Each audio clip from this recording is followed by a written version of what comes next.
नमस्कार विद्यार्थी मित्रांनो, मी प्राध्यापिका राधा तिवारी गोसे वाणिज्य महाविद्यालय वर्धाच्या ई लर्निंग प्लॅटफॉर्मवर तुम्हा सर्वांचे स्वागत करते।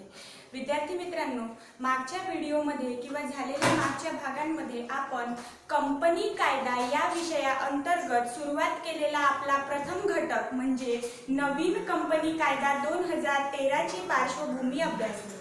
त्या पार्श्वभूमीचा अभ्यास करत असताना कायदा निर्मिती मागे काय उद्देश आहे किंवा जुन्या कायद्यामध्ये काय बदल झालेला आहे हे आपण सखोल अभ्यास त्या मागील भागांमध्ये केलेला आहे। परंतु आजचा आपला हा व्हिडिओ आपला दुसरा घटक कंपनी कायदा या विषयाच्या अंतर्गत दुसरा घटक आज आपण सुरू करतोय, ज्यामध्ये आपल्याला जाणून घ्यायचं आहे कंपनी संबंधी संपूर्ण माहिती। म्हणूनच घटकाचं नावच आपण इथे लिहिलेलं आहे कंपनी, अर्थ, स्वरूप आणि प्रकार। हळूहळू आपण कंपनीचा उगम कसा झाला किंवा कंपनी हा प्रकार, हा व्यवसाय प्रकार निर्मिती मागे काय उद्देश होता इथपासून सुरुवात करून तर आज अस्तित्वात असलेल्या कंपनीच्या वेगवेगळ्या प्रकारांपर्यंतचा संपूर्ण अभ्यास या घटकाच्या अंतर्गत करणार आहोत। तर औद्योगिक क्रांतीमुळे झालेल्या बदलांचा जर आपण अभ्यास करतो म्हटलं किंवा औद्योगिक क्रांतीमुळे जे बदल होत आहेत त्यामुळे व्यापार आणि उत्पादनाच्या क्षेत्रात प्रचंड क्रांती घडून आली आणि व्यापार व उद्योगांच्या क्षेत्रात प्रचंड क्रांती घडून आल्यामुळे उत्पादनामध्ये, व्यवसायाच्या प्रक्रियेमध्ये आणि संपूर्ण क्रियांमध्ये आमूलाग्र बदल घडून येऊ लागले। मग या बदलांचाच एक नमुना किंवा या बदलांचंच एक निघालेलं नवीन स्वरूप म्हणजे आपली कंपनी। ती कशी काय की जे पूर्वीचे व्यवसाय प्रकार होते म्हणजे एकल व्यापार किंवा संयुक्त हिंदू कुटुंब अथवा भागीदारी या व्यापार प्रकारांचा जर आपण अभ्यास करायला निघालो तर यामध्ये आपल्याला कुठे ना कुठे भांडवलाचं बंधन असतं, त्यामध्ये काम करणाऱ्या लोकांचं बंधन असतं। मग या वेगवेगळ्या बंधनांच्या व्यतिरिक्त जाऊन काहीतरी एक असा मोठा व्यवसाय चालवण्याकरिता की जिथे आपल्याला भांडवलाची कमतरता भासणार नाही, कार्य करणाऱ्या कार्यक्षम व्यक्तींची कमतरता भासणार नाही, अशी एक संकल्पना किंवा व्यवसायाची व्याप्ती दर्शवणारा व्यवसाय प्रकार अस्तित्वात यावा या गरजेमुळे किंवा या गरजेपोटी निर्माण झालेली नवीन संकल्पना म्हणजे कंपनी होय।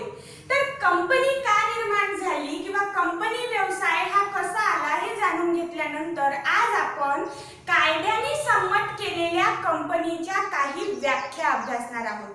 तर त्यामध्ये सगळ्यात पहिली व्याख्या आपल्याला अभ्यासायची आहे भारतीय कंपनी कायद्यानुसार।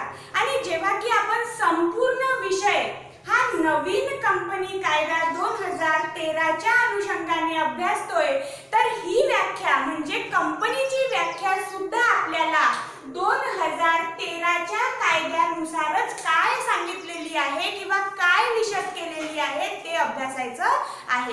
तर कंपनी कायद्यामध्ये जर आपण कंपनीची दिलेली व्याख्या अभ्यासतो म्हटलं तर तिथे सांगितलेलं आहे की कंपनी कायदा 1956 नुसार अथवा तत्पूर्वी असलेल्या कोणत्याही कायद्याचा आधार घेऊन निर्माण झालेली कंपनी जर असेल तरी त्या कंपनीचा अंतर्भाव आपण या नवीन कायद्याच्या अनुसार सुद्धा कंपनीमध्येच करतोय। कारण विद्यार्थी मित्रांनो, कंपनी कायदा हा फक्त 1956 पासूनच सुरुवातीस आला किंवा अंमलात आणला जात आहे असं नाही आहे। त्याची व्याप्ती 1913 पासून आहे। काळ परत्वे, व्यक्ती परत्वे त्यामध्ये बदल जरूर होत आहे, परंतु त्या बदलांच्या अनुषंगाने आपण ज्या बदलांचा तिथे अंतर्भाव करत आहोत त्याचा फक्त तिथे बदल किंवा आपण नवीन संकल्पना घेत आहोत। परंतु पूर्वीपासून जर एखादी कंपनी चालू आहे तर तिचं आपण अस्तित्व तर हिरावून घेऊ शकत नाही।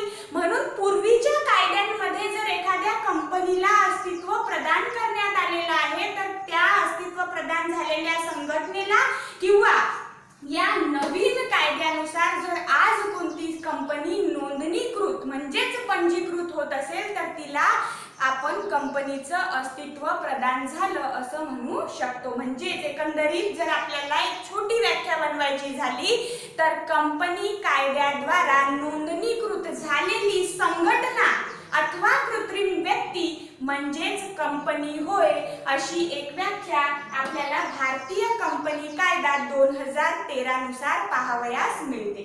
त्यानंतर प्राध्यापक एच.एल. हॅने यांनी सुद्धा एक व्याख्या आपल्याला दिली आहे की ज्या कंपनीचं एक कायदेशीर अस्तित्व असेल, की ज्या संघटनेचं एक कायदेशीर अस्तित्व असेल, त्या संघटनेची एक सार्वमुद्रा असेल, ती कायद्यानुसार नोंदणीकृत झालेली असावी, कायद्याने त्या संघटनेला अस्तित्व प्रदान केलेलं असावं, ज्या संघटनेकरिता किंवा ज्या संघटनेजवळ या चाकोरीबद्ध केलेल्या नियमांची सगळी बाजू सकारात्मक येते आहे, म्हणजे जिची नोंदणी कायद्याने झालेली आहे, सार्वमुद्रा आहे, आपलं एक अस्तित्व आहे, अशी संघटना म्हणजेच कंपनी होय, असं आपल्याला प्राध्यापक एच.एल. हॅने यांनी विशद केलेलं आहे.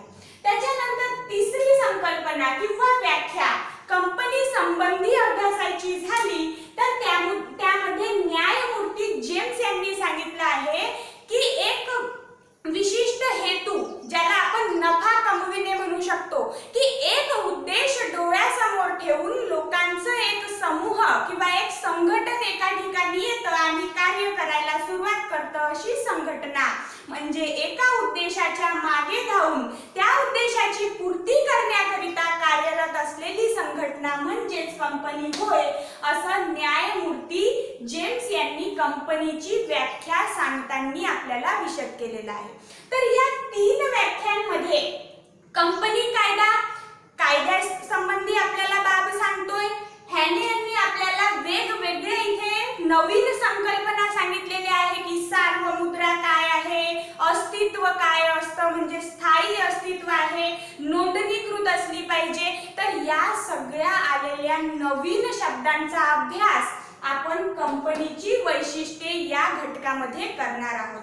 तर पूर्वी तुम्हाला या 3 व्याख्यांच्या अनुषंगाने किंवा या 3 व्याख्यांचा आधार घेऊन कंपनी म्हणजे काय हे इतकं तरी समजलं आहे असं मी गृहीत धरते. त्याच्यानंतरचा आपला मुद्दा आहे कंपनीची वैशिष्ट्ये. आता व्याख्येनुसार कंपनी म्हणजे एक कृत्रिम व्यक्ती आहे, हॅने यांनी सांगितलेलं आहे, ती एक स्वतंत्र अस्तित्व ठेवणारी बाब आहे किंवा संघटन आहे. तर मग इथे जे शब्दप्रयोग हॅने यांनी केलेले आहे, याच शब्दप्रयोगांचा वापर करून आपण कंपनीची विविध वैशिष्ट्ये अभ्यासूया. त्यामध्ये पहिलं सांगितलेलं आहे कायद्याने निर्मित कृत्रिम व्यक्ती. आता इथे 2 संकल्पना आहेत.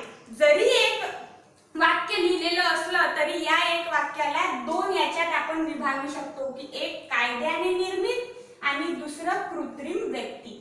तर सगळ्यात पहिले कायद्याने निर्मित म्हणजे काय, तर कंपनी कायदा 2013 अथवा तत्पूर्वीच्या कायद्यांमध्ये विशद केलेल्या सर्व आवश्यक बाबींची पूर्तता करून तयार झालेली संघटना म्हणजे कंपनी होय. तर कायद्याची तिथे पूर्ती करण्यात आलेली असावी, म्हणजे कायद्याने विशद केलेल्या बाबींची तिथे संकल्पना जी सांगितलेली आहे त्याची पूर्ती झाली पाहिजे, तर ती कायद्याने निर्मित आहे असं आपण म्हणू. आणि दुसरा शब्द इथे वापरला की कृत्रिम व्यक्ती. आता कृत्रिम व्यक्ती म्हणजे काय, तर कृत्रिम व्यक्तीची संकल्पना, जसं आपण नैसर्गिक व्यक्ती, आपल्याला काहीही खरेदी करण्याचा अधिकार आहे किंवा आपण एखाद्या व्यक्तीवर आपल्यासोबत जर काही अन्याय झाला असेल तर त्यावर न्यायालयामध्ये दावा करू शकतो, सिव्हिल कोर्टमध्ये आपण त्यावर दावा करू शकतो. हे सगळे अधिकार कंपनीला सुद्धा प्राप्त झालेले आहेत. परंतु आपण नैसर्गिक व्यक्ती आहोत आणि ती कृत्रिम व्यक्ती आहे. आपण आपले काम स्वतः करतो, पण कंपनी त्या कार्याकरिता अन्य लोक कार्यरत असतात, म्हणून ही नैसर्गिक व्यक्ती नसून कृत्रिम व्यक्ती आहे, आर्टिफिशियल पर्सन आहे.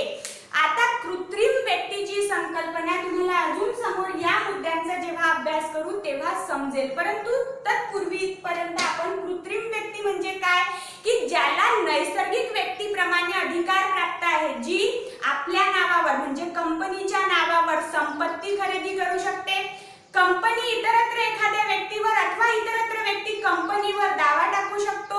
या व्यतिरिक्त सुद्धा वेगवेगळ्या बाबींचा अंतर्भाव कंपनीच्या अंतर्गत होतो आणि तो कृत्रिम व्यक्तीच्या नावाने केला जातो आणि कृत्रिम व्यक्ती म्हणजेच आपली संबंधित कंपनी होय।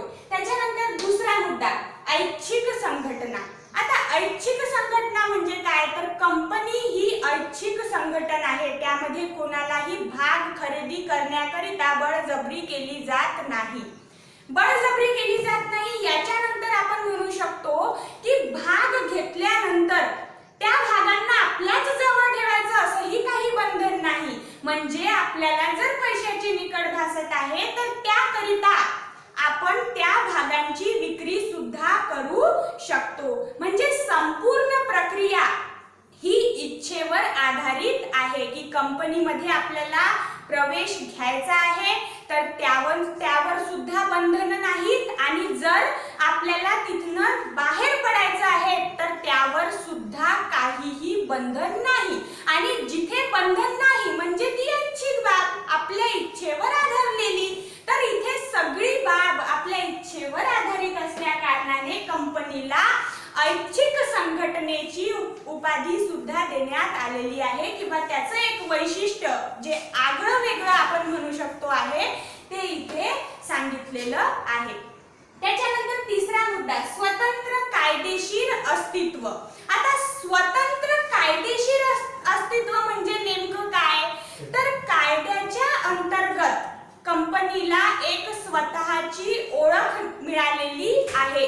म्हणजे कंपनीच्या भागधारकांच्या नावावर कंपनी चालतीये का नाही, तर कंपनीचं एक वेगळं कायद्याने संमत केलेलं कायद्याने नोंदणीकृत झालेली कंपनी म्हणजेच कंपनीच्या अंतर्गत येणाऱ्या लोकांचा त्यामध्ये आपण ओळखीकरिता उपयोग न करता कंपनीच्या नावाने किंवा त्या संघटनेला एक विशिष्ट नाव मिळालेलं आहे, एक वेगळी ओळख मिळालेली आहे। म्हणून स्वतंत्र कायदेशीर अस्तित्व असलेली संघटना म्हणजेच कंपनी असं आपण इथे म्हणू शकतो। म्हणून वैशिष्ट्यांच्या अंतर्गत स्वतंत्र कायदेशीर अस्तित्व हे सुद्धा एक मुद्दा सांगितलेला आहे।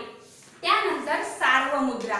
आता सार्वमुद्रा हा शब्द आपण व्याख्येत अभ्यासला, त्यानंतर मी कृत्रिम व्यक्तीची संकल्पना सांगत असताना तुम्हाला म्हटलं की खाली येणाऱ्या मुद्द्यांचा सुद्धा आपण आधार घेऊया कृत्रिम व्यक्ती समजण्याकरिता। तर मी कृत्रिम व्यक्ती सांगताना तुम्हाला काय सांगितलं की आपल्यासारखी नैसर्गिक व्यक्तीसारखे कार्य कृत्रिम व्यक्ती करू शकत नाही। म्हणजे मी उदाहरण तिथे काय दिलं की कंपनी संपत्ती खरेदी करू शकते, पण संपत्ती खरेदी करण्याकरिता जी कागदोपत्री प्रक्रिया करावी लागणार आहे त्या कागदोपत्री प्रक्रियेकरिता तिथे सह्यांचा वापर करावा लागेल। जर संपत्ती कंपनीच्या नावे घ्यायची आहे तर नावे घेणार कंपनी, पण कंपनीचं तिथे अस्तित्व कोण दाखवेल तर त्याकरिता जी संकल्पना असते की जी बाब वापरली जाते त्याला आपण सार्वमुद्रा म्हणू शकतो।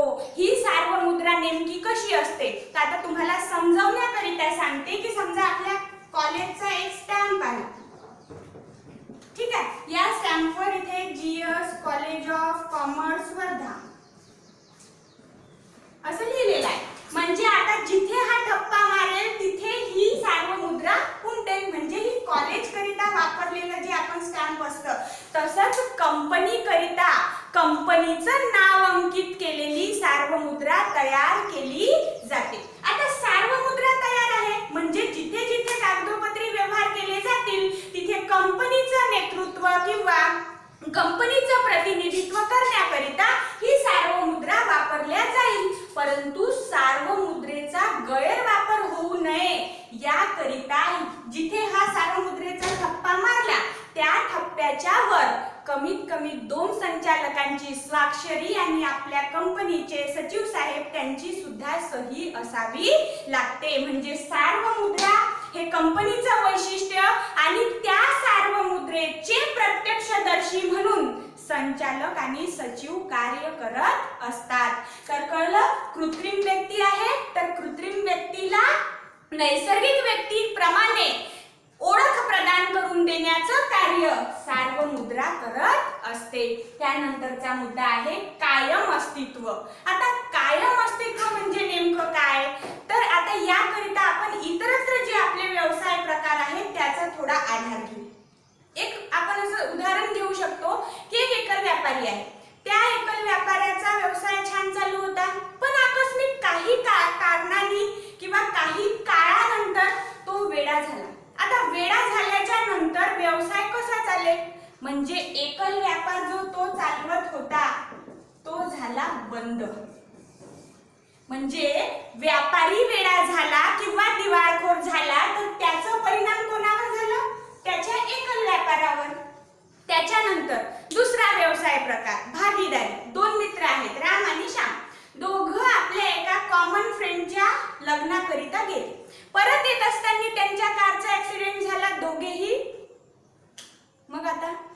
दोघेही गेल्याच्या नंतर त्यांच्या सुद्धा व्यापारावर क्वेश्चन मार्क किंवा प्रश्नार्थक चिन्ह निर्माण होऊ शकतो. म्हणजे अन्य व्यापार प्रकारांमध्ये जे भागीदार आहेत किंवा जर व्यापारी आपण म्हटलं तर त्यांचं आजारपण, वेडेपण, दिवाळखोरपणा अथवा मृत्यू यांचा परिणाम व्यापारावर पडतो.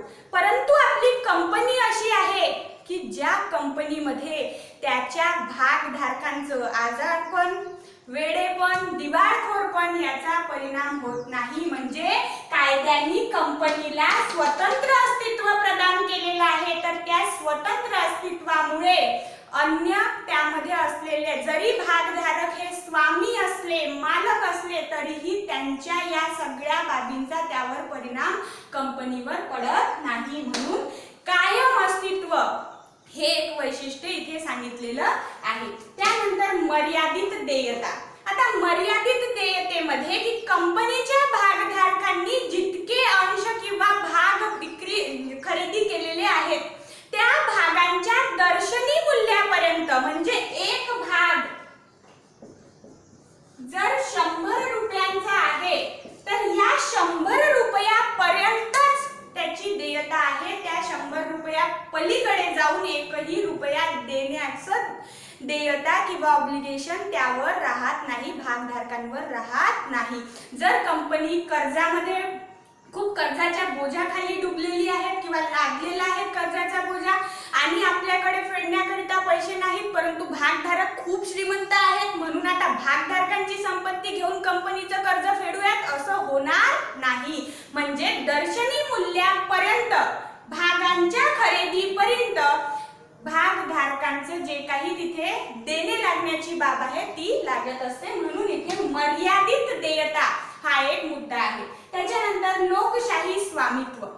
आता लोकशाही स्वामित्वामध्ये कंपनीमध्ये असणारे भागधारक हे वेगवेगळ्या भागांमध्ये विखुरलेले असतात, वेगवेगळ्या ठिकाणांमध्ये राहणारे असतात, वेगवेगळ्या समाजाचे घटक असतात. म्हणून इथे लोकशाही स्वामित्वाची संकल्पना आपण उदयास आलेली किंवा कार्यरत असलेली पाहत आहोत. तर ते सुद्धा कंपनीचं एक वैशिष्ट्य आहे असं आपण म्हणू शकतो. त्याच्यानंतरचा मुद्दा आहे नफ्याचे वाटप. आता कोणतंही कार्य नफा कमवण्याकरिता केलं जातं, त्याचप्रमाणे जास्तीत जास्त नफा व्हावा हे कंपनीचा उद्देश असतो आणि झालेला नफा अग्रहक्क भागधारकांना त्यांच्या ठरलेल्या दराप्रमाणे आणि समहक्क भागधारकांना उर्वरित राहिलेल्या लाभाचा तिथे हिस्सा देऊन नफ्याचं वाटप केला जातो.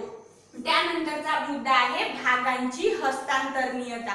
आता भागांची हस्तांतरणीयता ज्याप्रमाणे भाग खरेदी करण्याकरिता बंधन घातलेलं नाही तसंच भाग हस्तांतरणाकरिता बंधन सुद्धा नाही.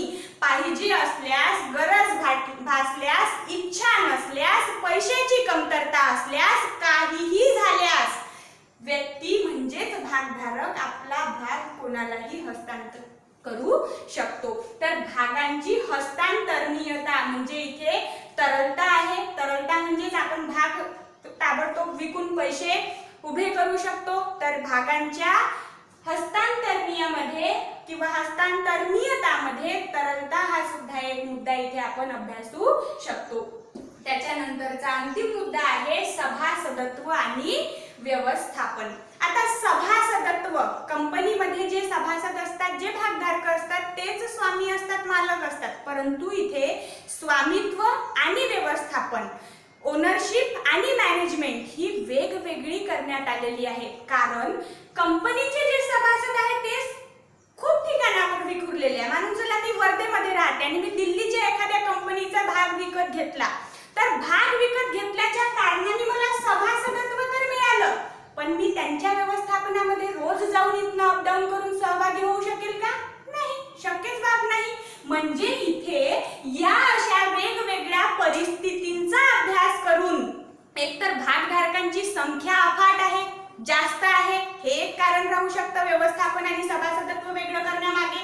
दुसरं की लोक वेगवेगळ्या ठिकाणांवर असल्या कारणाने, कौशल्य कमी असल्या कारणाने किंवा अन्य कोणत्याही इच्छाशक्ती नसल्यामुळे व्यवस्थापनाच्या प्रक्रियेमध्ये सहभागी होतीलच असं नाही. म्हणूनच सभासदत्व आणि व्यवस्थापन या दोन्ही संकल्पना वेगवेगळ्या करण्यात आलेल्या आहेत. सभासदांमधल्याच काही लोकांचा, म्हणजे मानून चला की इथे एक व्यक्ती समूह आहे, त्या व्यक्ती समूहामधून 10 लोकांचा एक ग्रुप आहे, एक निवडला, पुन्हा 10चा ग्रुप एक निवडला, असं आपण जसं प्रतिनिधी निवडत असतो त्याप्रमाणे सभासदांमधीलच काही लोकांचा किंवा जे प्रतिनिधी म्हणून तयार झालेले आहेत त्यांचा अंतर्भाव आपण व्यवस्थापनामध्ये बघतो. या वैशिष्ट्यांच्या व्यतिरिक्त विद्यार्थी मित्रांनो, असंख्य अशी कंपनीची वैशिष्ट्ये आहे ज्यामध्ये जे इथे लिहिलेलं नाही परंतु ते सुद्धा कंपनीचं वैशिष्ट्य असू शकतं. जसं की सभासद संख्या, की आपण एकल व्यापार अथवा भागीदारी किंवा संयुक्त हिंदू कुटुंबामध्ये बघतो की इथे कुठे ना कुठे व्यक्तींच्या संख्येवर एक बंधन असतं. परंतु कंपनी जेव्हा निर्माण झाली तर यामध्ये जर आपण प्रकार अभ्यासले तर खाजगी आणि सार्वजनिक कंपनी, तर खाजगी कंपनीमध्ये नवीन कंपनी कायद्याच्या अनुसार कमीत कमी 2, जास्तीत जास्त 200. सार्वजनिक कंपनीमध्ये कमीत कमी 7, जास्तीत जास्त अमर्याद. आणि एक व्यक्ती कंपनी ही जी नवीन संकल्पना आली आहे त्यामध्ये एक व्यक्ती सुद्धा कंपनी व्यवसाय चालवू शकतो. म्हणजे सभासदांच्या संख्येवरून सुद्धा कंपनीचं एक वैशिष्ट्य आहे असं आपण इथे म्हणू शकतो. दुसरा भाग भांडवल. जर भांडवल म्हणायचं झालं तर अंशाची विक्री करून, ऋणपत्रांची विक्री करून सुद्धा भांडवल निर्मिती केली जाऊ शकते. तर अशा असंख्य वैशिष्ट्यांचा आधार घेऊन आज आपण नवीन कंपनी कायद्याच्या अंतर्गत कंपनीच्या वेगवेगळ्या व्याख्या आणि कंपनीची वैशिष्ट्य अभ्यासली. दुसऱ्या व्हिडिओमध्ये जोपर्यंत किंवा दुसरा माझा व्हिडिओ येत नाही तोपर्यंत तुम्हाला हे वहीवर लिहायचं आहे आणि समजण्याचा प्रयत्न करायचा आहे. तोपर्यंत अभ्यास करत राहा, घरी राहा, सुरक्षित राहा. धन्यवाद.